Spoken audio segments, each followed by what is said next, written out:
Assalamualaikum warahmatullahi wabarakatuh. Salam bahagia selalu buat sahabat channel mirisnya kehidupan zaman sekarang. Mari kita simak dan mulai ceritanya. Di sebuah desa kecil di Jawa, seorang perempuan muda bernama Siti mulai memimpikan masa depan yang lebih baik. Hidupnya yang sederhana di rumah kayu berlantai tanah dengan dinding anyaman bambu membuatnya merasa terkungkung dalam keterbatasan. Ayahnya yang bekerja sebagai petani, serta ibunya yang hanya bisa mengerjakan pekerjaan rumah, tak mampu memberikan banyak harapan untuk masa depan anak-anaknya. Siti, dengan tekad yang kuat, memutuskan untuk mencari pekerjaan di luar negeri demi membantu keluarganya. Informasi tentang bekerja di Malaysia datang melalui mulut teman-teman tetangganya. Mereka bercerita tentang gaji yang tinggi dan kehidupan yang lebih layak di negara seberang. Namun, yang tidak mereka sampaikan adalah risiko besar yang ada di balik tawaran tersebut. Siti, yang tak ingin hidupnya terperangkap dalam kemiskinan, memutuskan untuk mengikuti jejak mereka. Dengan modal nekat, ia pergi ke agen pengirim tenaga kerja yang menawarkan pekerjaan sebagai pembantu rumah tangga di Malaysia. Agen tersebut menjanjikan pekerjaan dengan gaji yang tinggi, lebih dari cukup untuk memenuhi kebutuhan keluarganya. Namun, agen itu juga menyebutkan bahwa proses pengurusan dokumen legal sangat rumit dan membutuhkan biaya yang besar. Karena Siti tidak memiliki cukup uang, ia memilih untuk mengambil jalur ilegal, menjadi tenaga kerja Indonesia, TKI, tanpa dokumen resmi. Dengan janji gaji besar, ia pun berangkat dengan menggunakan visa turis yang tidak sah. Di balik keberangkatannya, ada rasa was-was yang tak terucapkan. Siti sadar ia mungkin akan menghadapi banyak masalah di negeri orang, namun harapan untuk memberikan kehidupan yang lebih baik kepada keluarganya memaksa dirinya untuk terus melangkah. Ia tahu bahwa perjalanan ini penuh risiko, namun tak ada pilihan lain. Di dalam hati, ia berharap semuanya akan berjalan lancar, meskipun hatinya diliputi kecemasan. Di Malaysia, Siti langsung diterima bekerja oleh seorang majikan. Namun, ia tak tahu bahwa kehidupannya yang baru justru akan menjadi awal dari penderitaan panjang. Siti tiba di Malaysia dengan perasaan campur aduk. Perasaan takut bercampur dengan harapan bahwa hidupnya akan berubah lebih baik. Namun, begitu ia menginjakan kaki di negeri orang, ia langsung disambut dengan kenyataan yang jauh dari apa yang ia bayangkan. Setibanya di rumah majikan, Siti disuruh bekerja dari pagi hingga malam tanpa henti. Ia bekerja sebagai pembantu rumah tangga, namun segala sesuatu yang ia lakukan lebih dari sekadar pekerjaan rumah tangga biasa. Majikannya, seorang wanita paruh-baya, sangat keras. Setiap pagi, Siti harus membersihkan seluruh rumah yang besar dan luas, mencuci pakaian, memasak, dan menjaga anak-anak majikan. Tidak ada waktu untuk istirahat. Ketika majikan pulang, Siti selalu disuruh untuk segera melayani dan memastikan semua pekerjaan selesai dengan sempurna. Jika ada yang kurang atau sedikit terlambat, ia akan dimarahi dengan kasar. Kamu bekerja di sini bukan hanya untuk tidur dan makan, kamu harus bekerja keras. Begitu setiap kali Siti mendapat teguran. Meskipun gaji yang dijanjikan cukup tinggi, kenyataannya tidak ada uang yang bisa ia kirimkan ke rumah. Sebagian besar uangnya dipotong untuk biaya hidup dan kebutuhan lainnya yang tidak pernah ia sepakati sebelumnya. Bahkan, Siti tidak diberikan tempat tidur yang layak. Ia tidur di ruang sempit tanpa kasur, hanya beralaskan tikar tipis di sudut dapur. Setiap malam, ia merindukan rumah dan keluarganya. Namun, jauh di dalam hatinya, ia terus berjuang, berpikir bahwa semua ini akan berakhir dan ia bisa kembali ke kampung dengan membawa harapan baru bagi keluarganya. Waktu berjalan, dan kehidupan Siti semakin berat. Suatu malam, ketika ia sedang membersihkan kamar majikan, salah satu anak majikan tiba-tiba menumpahkan air di atas karpet. Tanpa sadar, Siti tergesa-gesa membersihkan tumpahan air itu. Namun, anak tersebut malah berteriak, memanggil ibu mereka, mengatakan bahwa Siti tidak bisa bekerja dengan baik. Ibu majikan datang dengan marah dan tanpa ampun memukul Siti dengan sapu.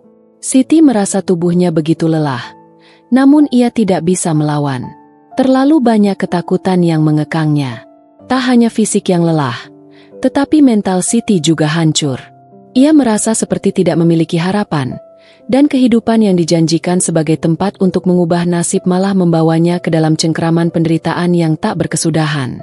Namun, Siti tahu bahwa ia tidak boleh menyerah.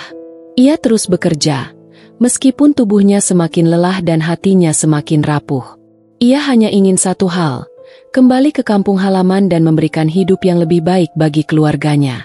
Tapi, harapan itu semakin jauh, seperti bayangan yang semakin pudar.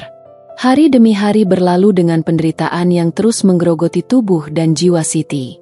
Ketika sudah tidak ada lagi harapan untuk hidup lebih baik, nasib malang seolah tidak henti-hentinya menghampirinya.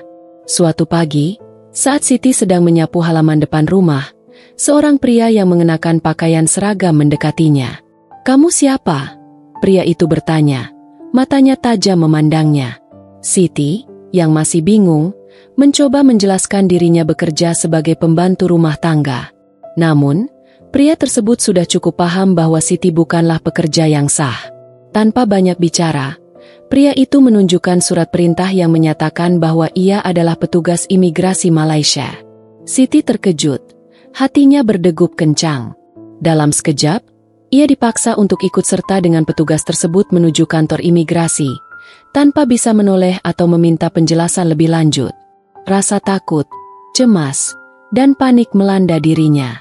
Ia tahu, sebagai pekerja ilegal, ia bisa dihukum atau bahkan dideportasi tanpa ampun. Sesampainya di kantor imigrasi, Siti disuruh duduk di ruang tunggu yang penuh dengan para TKI ilegal lainnya. Beberapa wajah tampak cemas, sementara lainnya pasrah. Waktu berjalan sangat lambat. Siti merasa tubuhnya lemas, dan pikirannya mulai kacau.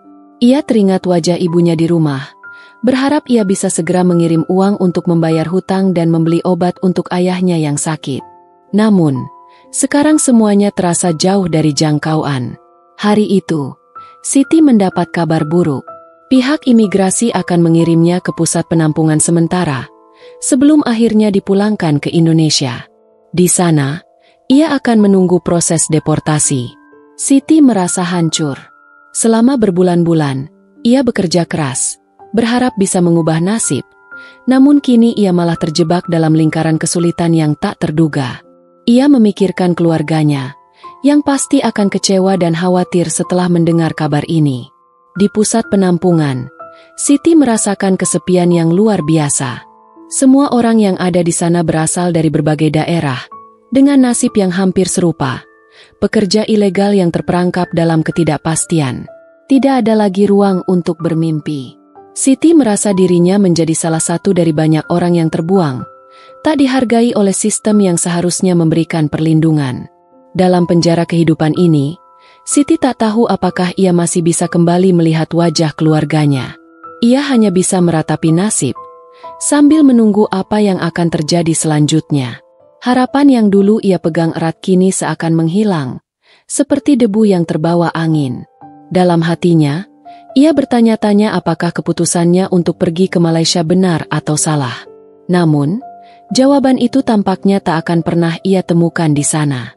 Waktu di pusat penampungan terasa sangat lama bagi Siti. Setiap detik, ia merasa semakin jauh dari impian yang pernah ia genggam. Ketika akhirnya tiba saatnya untuk dipulangkan ke Indonesia, perasaan campur aduk melanda hatinya. Siti dipulangkan dengan tangan kosong, tanpa uang, tanpa pekerjaan, dan tanpa harapan.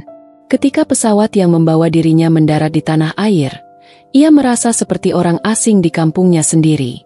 Ia pulang bukan sebagai pahlawan yang membawa kebahagiaan bagi keluarganya, melainkan sebagai seorang perempuan yang gagal mewujudkan harapan besar.